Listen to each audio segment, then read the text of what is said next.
In this lecture, we're going to turn our attention to some traditional aspects of New Testament introduction as it relates to the Gospel of Matthew. We're going to give you the briefest overview of issues like authorship, dating, purpose, place of writing, and matters of this sort. In the textbook readings, you'll be able to fill in the gaps. You'll be able to get more substantial and elaborated discussion on these matters, but I want to give you just the general introduction to these things. Let's begin with authorship. Strictly speaking, the Gospel of Matthew is anonymous. In fact, all four Gospels, strictly speaking, are anonymous. But does that mean that we can't come to a pretty good understanding of who the author is? Well, I think we actually can. For example, as I mentioned with the Gospel of Mark, the superscription, the Gospel according to Mark, the Gospel according to Matthew, was very likely added very early in the 2nd century. The reason that it would have been added was at that time the Gospels, Matthew, Mark, Luke, and John, began to circulate together in what was called the fourfold gospel witness. There needed to be a way to distinguish one gospel from another. And so it's not unlikely that as early as AD 125, that superscription was added. Now, it doesn't make sense, to me anyway, that if the early church did not know who wrote, for example, Mark's gospel and Matthew's gospel, it doesn't make sense that they would have picked out of thin air Mark and Matthew. Mark is not even mentioned in the gospel accounts. Mark did not have a very laudatory beginning, as we see in the book of Acts, and Matthew was a tax collector. Matthew's name appears relatively rarely in the Gospels. And so if you were just going to choose someone, why not Peter? Why not Andrew, Peter's brother? Why not James, the brother of John? Well, I think the reason they chose Matthew is that the early church adamantly believed Matthew to be the author. And in fact, in church tradition, the Gospel of Matthew is never ascribed to anyone other than Matthew, the tax collector. It's very interesting that Mark, having written his gospel, would not be found in the narrative of his gospel unless in chapter 14 he's the young man in the garden that runs off into the darkness, which I seriously doubt that is Mark. But if Matthew wrote this gospel, maybe there's some internal evidence, maybe there's some internal indicators that would point toward Matthew. Let me give you just some incidental indicators and then some more substantial indicators, what we call internal evidence within the book that might point toward Matthew. For instance, it's obvious that the author of Matthew's gospel was a Jewish Christian with an extensive knowledge of the Old Testament. I think we substantiated that in our last lecture. Second, I think he was familiar with the scribal traditions. You see numerous references, particularly to the Pharisees and to their traditions, like in chapter 15. And you see numerous references to the Sadducees as well. In fact, there are more references to the Sadducees in Matthew's gospel than in Mark and Luke combined. And then you also see that the author was very competent in writing in good Greek, which makes perfect sense if Matthew was indeed a tax collector. He would have likely been trilingual, as probably Jesus was. The writer of this gospel would have needed to be able to navigate conversations in Hebrew, Aramaic, and be able to write in Greek, which a tax collector very likely would have been.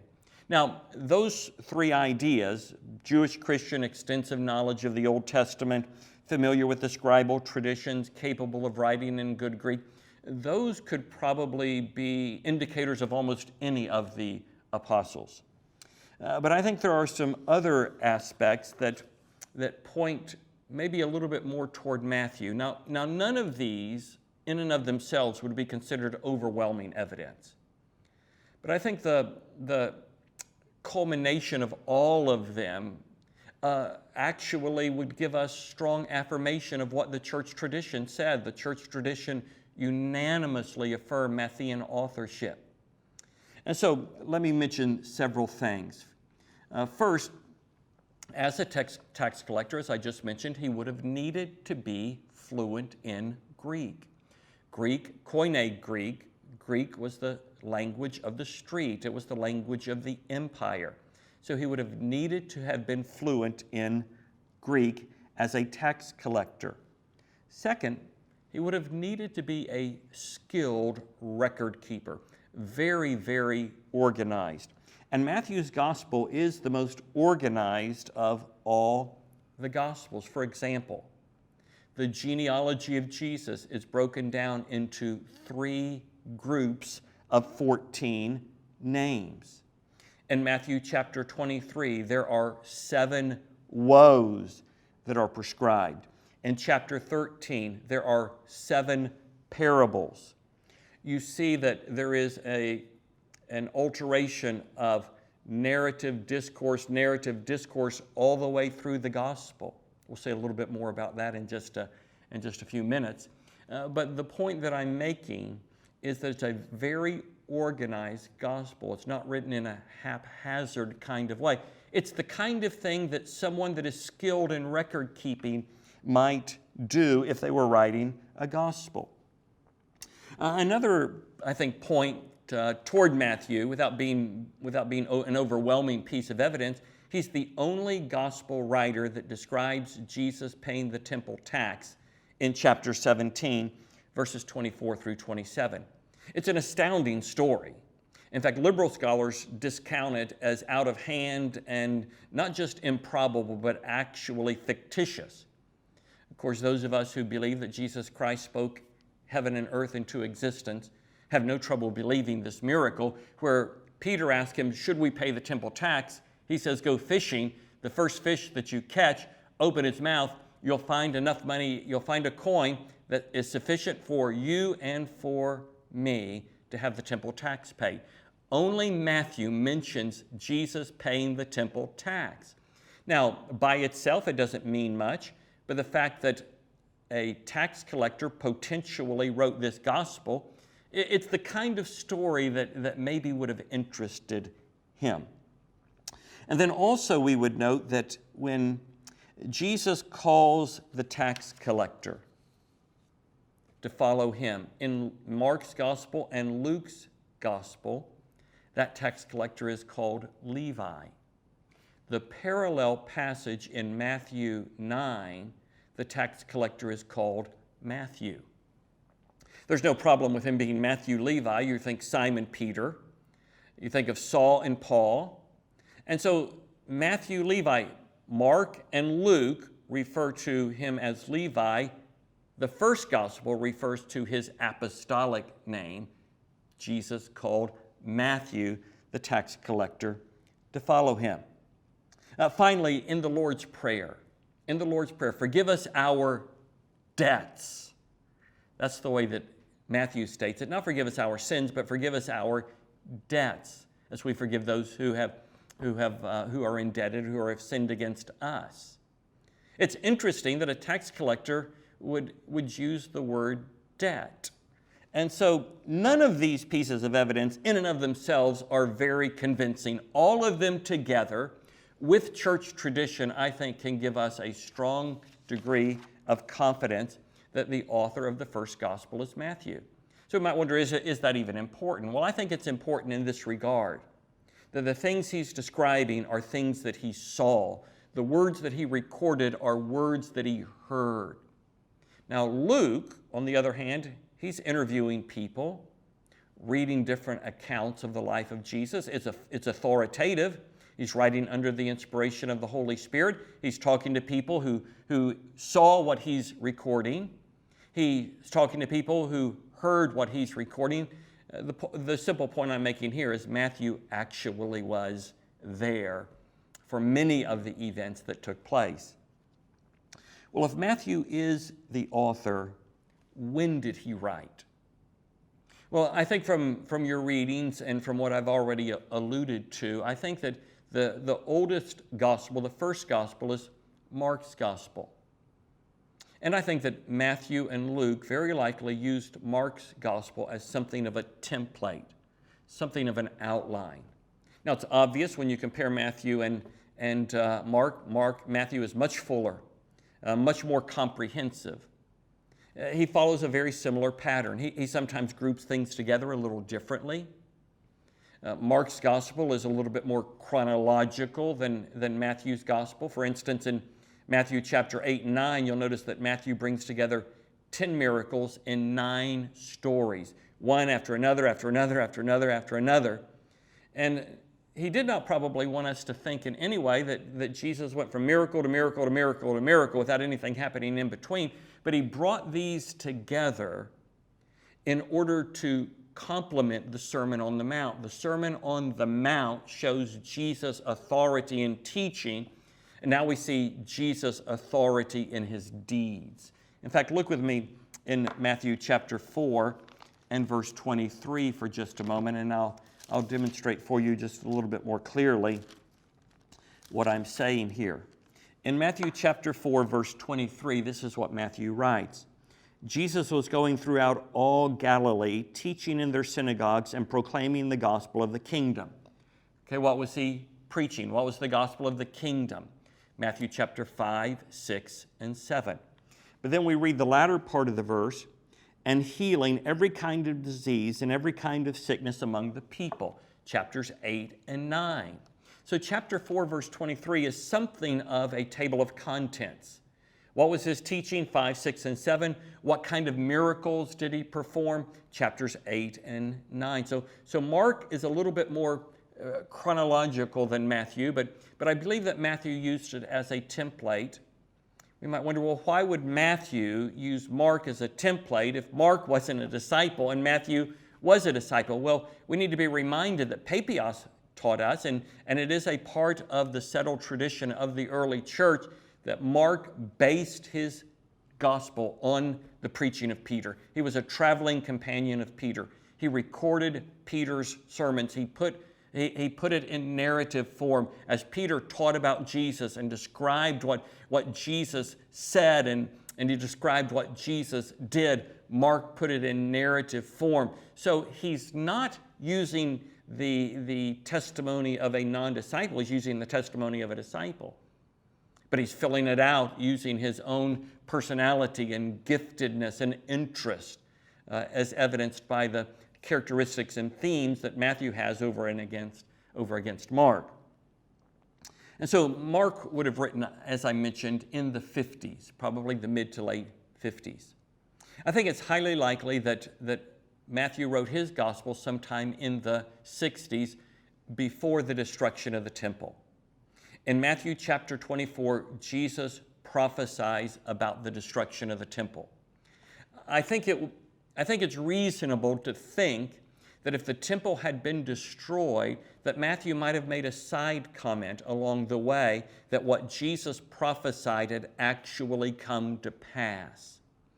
So I think that Matthew wrote before the destruction of the temple, and he wrote sometime in the 60s. To be any more precise than that, I think would be difficult for us to substantiate. Well, what about the place of writing? Where did Matthew write his gospel? Well, the most ancient tradition we have is that he wrote it in Antioch of Syria. And I think it's not unlikely that he did write in Antioch of Syria. It's mentioned in one of the first references to his gospel by Ignatius, Bishop of Antioch. And so he wrote from Antioch to Jewish Christians. There was a strong Jewish Christian community in Antioch of Syria. You remember in the book of Acts, after the death of Stephen and the persecution that broke out in Jerusalem, the gospel spread, and a group of Jewish Christians took the gospel to Antioch of Syria. So there's a strong Jewish Christian community there. And it's not unlikely that he wrote the gospel there. He doesn't explain Jewish customs to his readers the way that Mark explained Jewish customs to his readers. If you go to Mark chapter 7, you'll see that when Jesus is condemning the religious leaders for the washing of cups and pitchers and pots, but not being concerned about their inward heart. Mark in verses 3 and 4 has a rather lengthy parenthetical explanation of why that would be important. Because the Gentile reader to Mark's gospel wouldn't understand, well, what's being made here about the washing of pots? And so he goes on and explains the Pharisees' fixation with ceremonial cleanliness. Matthew, in the parallel passage in chapter 15, doesn't do that. He's writing to a Jewish Christian audience. They already understand the Pharisees' fixation with ritual purity.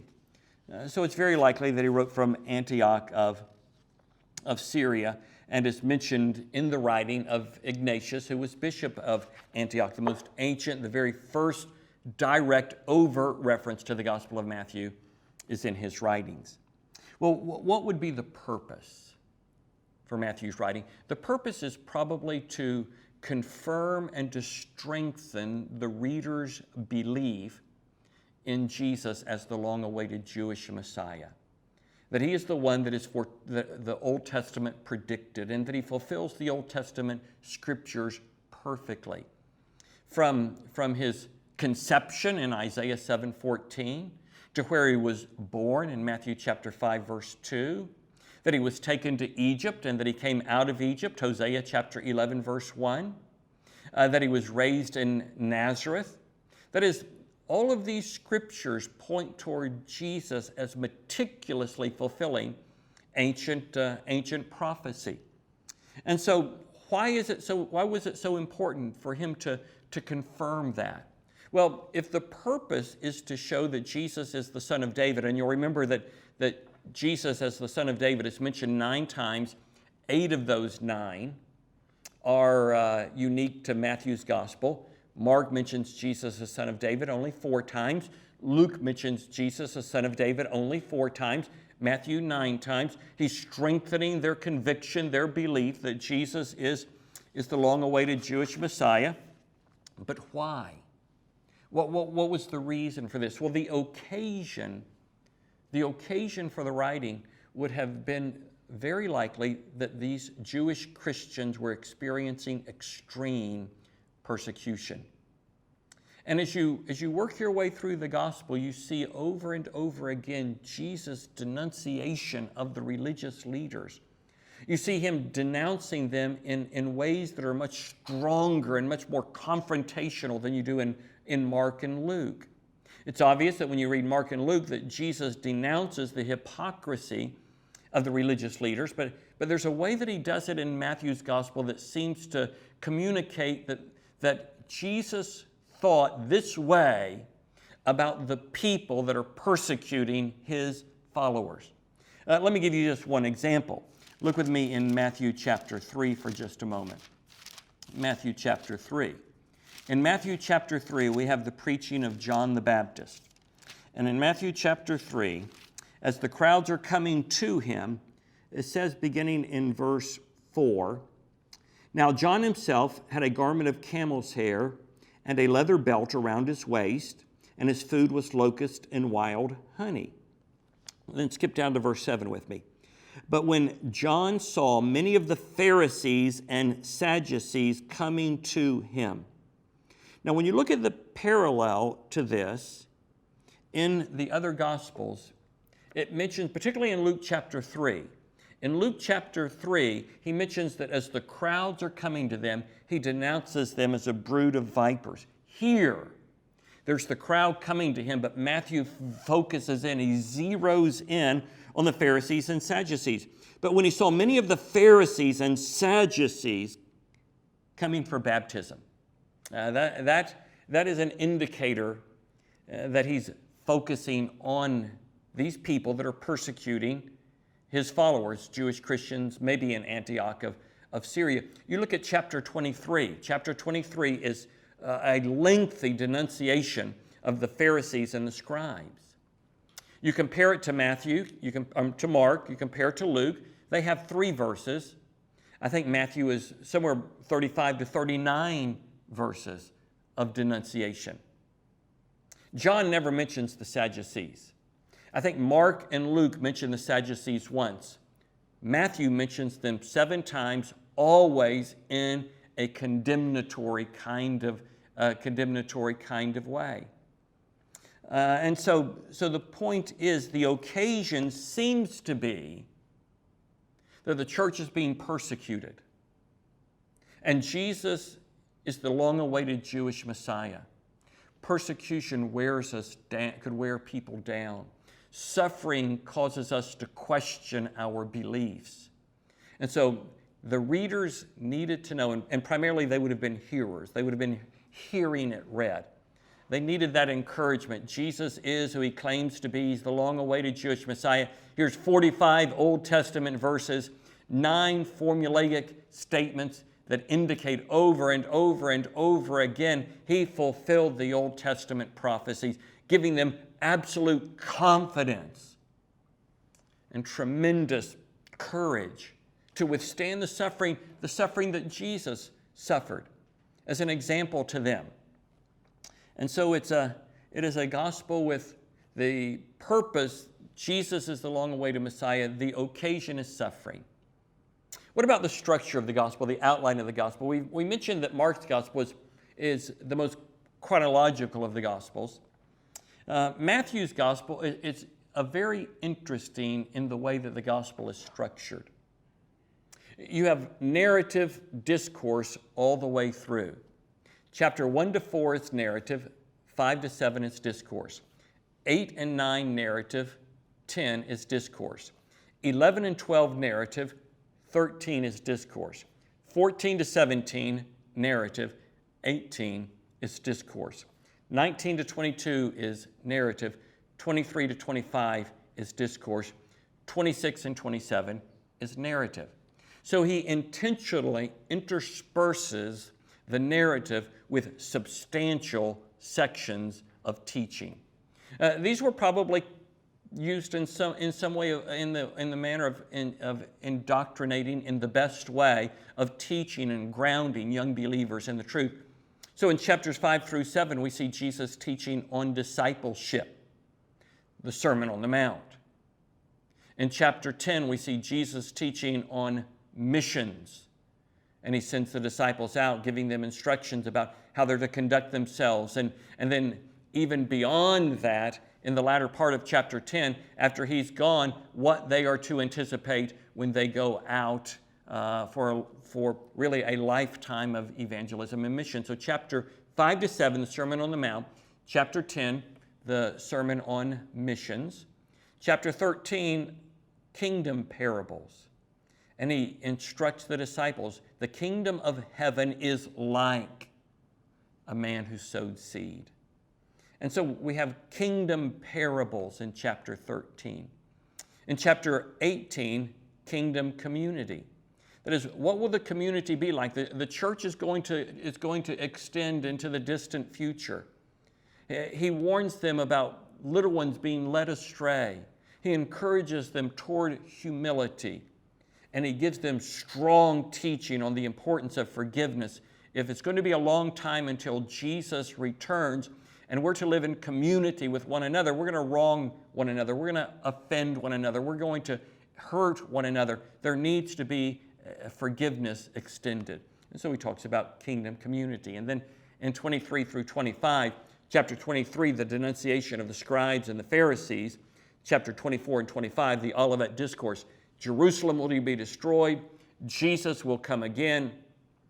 And then he ends it with chapters 28 and 29 with chapters 26 through 28, chapters 26 through 28 with the final hours of Jesus' life. So that gives us a good beginning point with understanding Matthew's gospel, comparing it to Mark's gospel. In the next lecture, we'll begin to talk about Luke's gospel. So as you read through Matthew's gospel, think about it from this perspective.